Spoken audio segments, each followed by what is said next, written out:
Hi, we're in Nelson Barbour, Charles Taze Russell, Three Worlds, page 138, under the seven trumpets. He's reached the sixth angel in the sixth trumpet. And the sixth angel sounded, and I heard a voice from the four horns of the golden altar which is before God, saying to the sixth angel which held the trumpet, Loose the four angels which are bound in the great river Euphrates. And the four angels were loosed, which were prepared for an hour and a day and a month and a year, for to slay the third part of men. Under this trumpet, not torment merely, but death, political death, just what the people of the East had been praying for, was to follow. The Mohammedans were enabled to rise above the wholesome dread the Christian nations of the West had exercised over them, and thus the four angels bound in or by the great river Euphrates were let loose. But I will again refer the reader to the commentary of Dr. Clark, that is Adam Clark, that he referred to in the previous segment. Again, he misspells the name Adam Clark. Dr. Clark for the details of the application, devoting the little space here to the investigation of the duration of the trumpet. God has chosen to represent a year by 12 months and a month by 30 days. And as in symbolic time, a day stands for a year, the measurement is as follows. An hour is the 24th part of a day, and the 24th part of a prophetic day, or 360, is 15 days. A day is 1 year.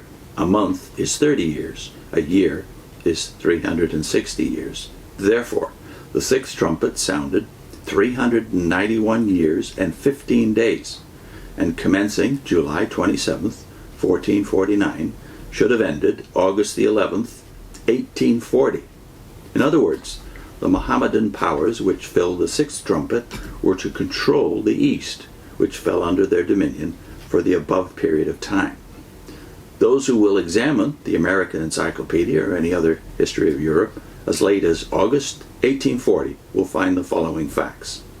In August 1840, the combined fleets of the Allies knocked at the door of the Sultan at Constantinople, and under the penalty of a bombardment of the city, demanded his signature to a paper which should transfer the control of the empire into the hands of the Christian nations of Europe. And that paper was signed, since which the sick man of the East has been at the mercy of the European powers. Hence, on that very day, the independence of the Turkish Empire virtually ended, and the sixth trumpet ceased to sound. The second woe is past, and behold, the third woe cometh quickly. And the seventh angel sounded, and there were great voices in heaven, saying, The kingdoms of this world are become the kingdoms of our Lord and of his Christ, and he shall reign forever and ever. And the nations were angry. That's Revelation 11:15.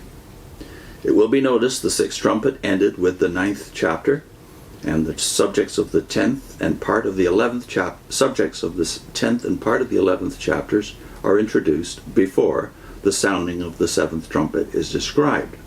This seems to be all in order, since the 10th chapter is a prophetic history of the Advent message, the proclamation with which the seventh trumpet was to open, while the slaying of the two witnesses of the 11th chapter had its fulfillment in the terrible scenes of the French Revolution of the last century, the closing part of the woe under the sixth trumpet. These statements will doubtless appear visionary to most readers, for there is a weakness of human nature with which they come in contact. That is, so long as prophecy can be applied to men or events far remote from our own times, and the facts of history and prophecy are in harmony, it's all right and can be accepted. But as we approach our own day, the bare suggestion that prophecy can be fulfilled by living men and events now present is scouted and considered almost sacrilegious. The idea that prophecy can be fulfilled in our day, and pray why not, if we are entering the day of the Lord and a change of dispensation is at hand, instead of entertaining so silly a prejudice, we should rather expect the fulfillments to crowd one on the other in rapid succession. Next time he takes up more about the two witnesses.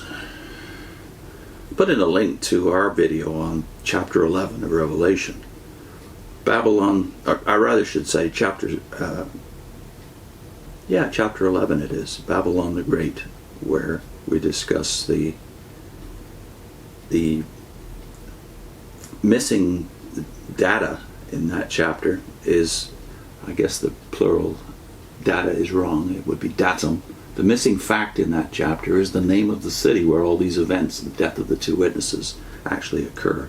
So we did a video on this because I had never noticed, till I checked my concordance, that the two names that are missing from Revelation are the two most significant cities in the world from the standpoint of the early church, Rome and Jerusalem. And chapter 11 is definitely set in Jerusalem. So we did a video on it, so I'll put a link into that.